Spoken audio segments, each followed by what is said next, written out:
dans les Hauts-de-France, il y a seulement 15% des élèves qui poursuivent leurs études après le lycée.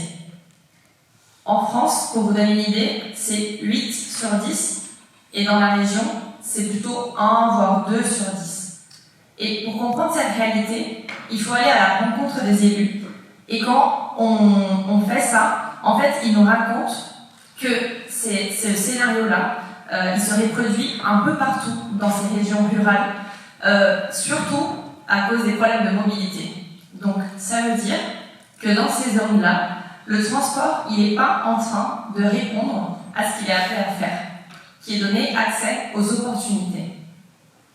Donc, si on réfléchit bien, des jeunes comme nous, qui aimeraient continuer leurs études, poursuivre une carrière, avancer dans la vie, ils peuvent tout simplement pas le faire, ou ils sont contraints de choisir quelque chose qui n'est peut-être pas leur rêve, parce qu'il n'y a pas une offre de mobilité qui est proposée. Et on peut se dire, mais comment on résout ça? Et pendant très longtemps, et jusqu'à aujourd'hui, on peut dire, la réponse était la voiture. Tout le monde a une voiture, on utilise la voiture pour se déplacer, on peut s'éloigner de la ville, et la voiture nous emmènera partout. Mais en fait, si on réfléchit bien, les jeunes, ils n'ont pas tous le permis, et ils vont peut-être pas l'avoir tout de suite à 18 ans. Et en plus, ça coûte cher d'avoir une voiture. Donc parfois, les gens, ils n'ont pas l'argent d'avoir une deuxième, voire troisième voiture, et parfois même juste une voiture, c'est déjà compliqué. Et si on en a une, les carburants, ça coûte cher, le poids du transport dans la vie quotidienne, c'est important. Donc ils sont quand même contraints dans leur déplacement. Et en plus des étudiants, on peut penser aussi aux personnes âgées qui ne peuvent plus conduire. Donc c'est vraiment une problématique qui se pose. Et quand j'ai vu ça, je me suis dit, mais c'est pas possible qu'il y ait des jeunes aujourd'hui qui ratent des opportunités à cause de ça. Donc dans le cadre de mon travail, on est allé justement rencontrer les élus et leur poser la question comment on peut aider en tant qu'opérateur, en tant que collectivité, pour trouver une solution pour ça. Et une partie, donc on peut commencer à répondre par le ferroviaire ou des transports de masse. Donc le train, il est quelque chose, dans la région, c'est la deuxième région de France avec le plus de mailles ferroviaires, donc on peut se dire c'est quand même un moyen important, il a une grande capacité, c'est écologique, il a moins d'émissions que la voiture. Mais assez rapidement, on s'aperçoit que le train tout seul, il ne peut pas résoudre le problème. Parce que le train, il va faire du gare à gare et pas du porte à porte. Donc sauf si on habite vraiment à côté de la gare et si notre destination est juste à côté de la gare, ça marche. Mais si ce n'est pas le cas, il faut trouver une solution pour le premier et pour le dernier kilomètre. Et souvent, c'est pas le cas. Et on peut même regarder tout simplement au niveau de la gare. Parfois la gare elle est très belle, il y a pas mal d'offres de transport, mais ils n'ont tout simplement pas réfléchi à comment les gens arrivent à la gare. Donc parfois il n'y a pas d'accès piéton ou c'est hyper galère d'arriver à la gare. Donc juste comme ça, on s'aperçoit que la réflexion elle n'est pas allée plus loin que juste l'offre de train. Et très souvent dans ces régions un peu éloignées du centre-ville, la gare elle n'est pas à côté, les gens ils n'habitent pas à côté de la gare.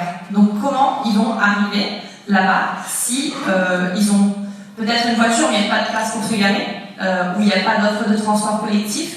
Donc c'est une vraie question qu'on peut se poser, mais comment permettre les gens d'accéder à la gare pour pouvoir choisir ce mode.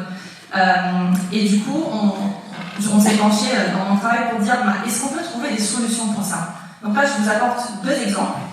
Donc dans une ville qui est à une 50aine de kilomètres au sud d'Amiens, donc la ville de notre cher président, qui s'appelle Saint-Just-en-Chaussée, et c'est une ville où la plupart des actifs ils travaillent soit à Amiens, soit sur le bassin parisien. Du coup, ils peuvent très bien prendre le train pour faire leur déplacement.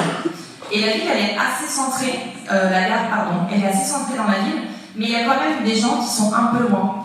Et quand on a regardé qu'est-ce qui se passait dans ce territoire, la dynamique, on a vu que le vélo est déjà une solution qui était utilisée. Donc il y avait déjà des vélobox, il y a des voies cyclables, il y a un collectif vélo qui est assez actif dans la ville.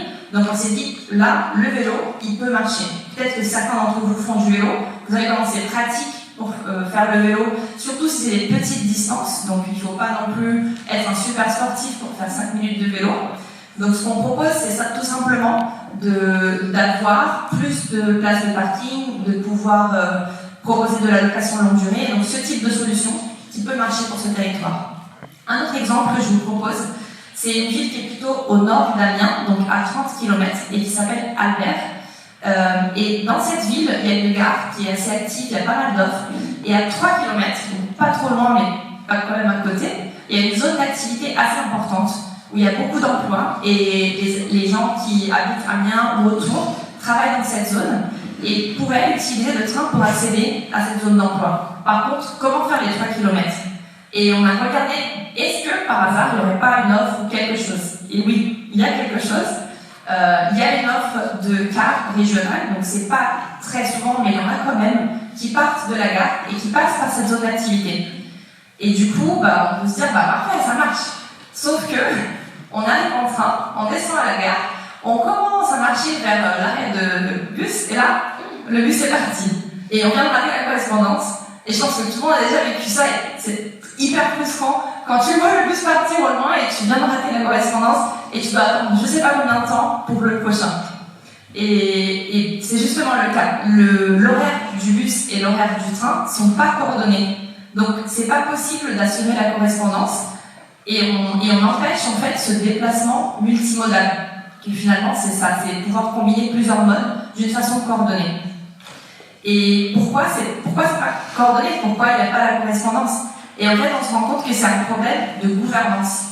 Et ça, c'est pas que dans ce cas. Il y a beaucoup de ça dans le transport, que l'offre est là, mais en fait, les acteurs ne se parlent pas.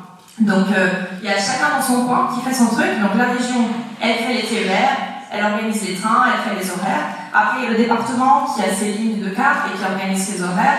Après, il y a la commune qui fait son petit transport solidaire. Donc, il y a plein d'offres, il y a plein de choses, mais les acteurs ne se parlent pas.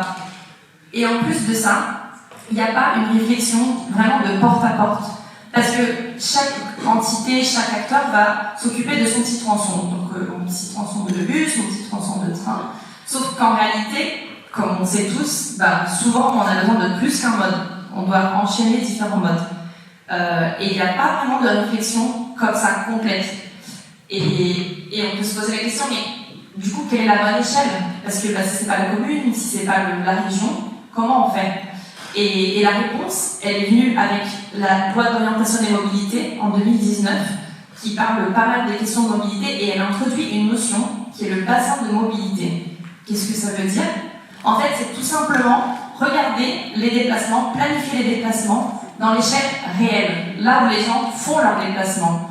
Parce que souvent, il y a des limites administratives, et du coup, moi je fais mon truc dans mon coin, sauf que les gens, ils traversent cette limite. Pour eux, c'est pas quelque chose d'imposé. Donc très souvent, les bassins de mobilité, en fait, ils vont dépasser un département, voire une région, voire même un pays. Donc par exemple, dans les Hauts-de-France, à Lille, il y a pas mal de gens qui habitent en Belgique et qui viennent travailler à Lille et inversement. Donc parfois, le bassin de mobilité, il va même dépasser les frontières. Mais c'est ça qui veut dire, c'est vraiment prendre le transport dans l'échelle réelle. Et on peut penser très concrètement, qu'est-ce que ça donne quand on arrive à faire ça correctement.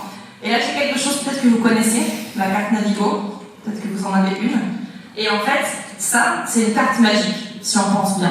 Parce qu'on sort de chez nous, et on prend le bus, et hop, on tape la carte et on rentre. Après, on sort, on prend le métro, hop, on passe la carte. Et après, on sort, et si jamais on a le Vélib, hop, on prend le vélo avec la même carte. Et là, on vient de traverser la moitié de l'île de France, avec une même carte, et on n'a même pas réfléchi. Et en fait, ça, c'est le résultat de quand on arrive à proposer une offre qui est multimodale et qui est coordonnée. Donc tous les acteurs se sont mis ensemble autour de la table et ont dit comment on fait, quelle est la solution que les gens ont besoin. Et du coup, en fait, comme nous, on a cette carte et on ne se rend pas trop compte, on oublie qu'il y a beaucoup de jeunes qui n'ont pas ça. Nous, on a la chance d'être ici, de pouvoir venir à l'école assez facilement parce qu'on a un pass Navigo, en plus on ne paye pas trop cher parce qu'on a la réduction étudiant, etc. Mais il y a plein d'endroits en France aujourd'hui où les jeunes n'ont pas ça et ils ne peuvent pas avoir accès aux mêmes opportunités que vous parce qu'on n'a pas encore réussi à résoudre ça. Mais vraiment, si on prend cette échelle du bassin de mobilité et on fait vraiment du porte-à-porte, c'est possible. Merci.